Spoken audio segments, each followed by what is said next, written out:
வணக்கம், welcome to mango city kitchen. இந்த காட்டு யானை அவலை வச்சு நம்ம கார தாளிப்பு செய்யலாம். இந்த பாருங்கள், இந்த அவல் இப்படி தான் இருக்கும். மங்களில் தான் வாங்கினேன். நிறைய வெரைட்டி அவலங்கள் விற்கிது. மீடியமான டம்ளரில் ஒரு டம்ளர் அவல் எடுத்துக்கிறேன். அவ்வளோ ஒரு பாத்திரத்தை போட்டுக்கலாம். 2 முறை தண்ணி ஊற்றி கழுவிட்டு வந்துடுறேன். இங்கே பாருங்கள், 2வது முறை தண்ணி ஊற்றி கழுவுறேன். ரொம்ப அழுக்கு தூசிலாம் இல்லை. 2 முறை கழுவுனா போதும். கழுவி தண்ணி வடிச்சுட்டு வந்துட்டேன்.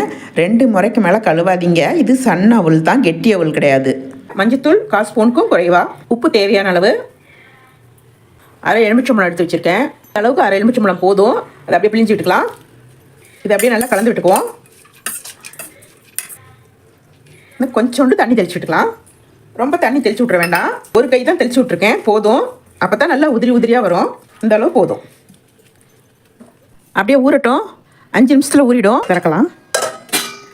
எவ்வளோ நல்லா புசு புசுன்னு ஊறி வந்துச்சு பாருங்கள். ஒரு 5 நிமிஷத்தில் ஊறிடுச்சு. நம்மளுடைய நார்மலான வெள்ளை கெட்டி அவல்னா ஒரு 10-15 நிமிஷம் ஆகும்.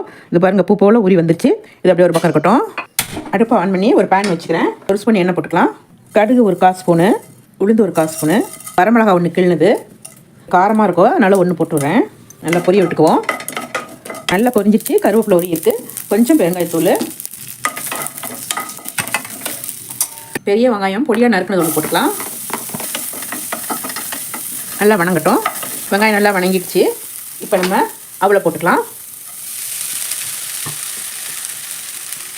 அப்படியே பரட்டி விட்டுக்குவோம். அடுப்பை ஹையில் வச்சு பரட்டி விட்டுக்கணும்.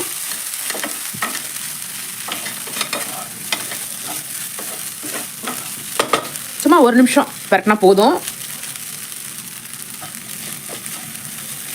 தேங்காய் பூ போட்டுக்கலாம். கொத்தமல்லி தழை, அவ்வளோதான். அவல் ஊற வைக்கும்போது ஒரு கைப்பிடிக்கு மேலே தண்ணி தெளிக்காதீங்க. அவல் பார்த்தா நமக்கு கெட்டியாக இருக்க மாதிரி இருக்குது. சட்னா ஊறி வந்துடுது. ரொம்ப தண்ணி தெளிச்சிட்டோம்னா இந்த மாதிரி பொலபொலன்னு வராது நமக்கு.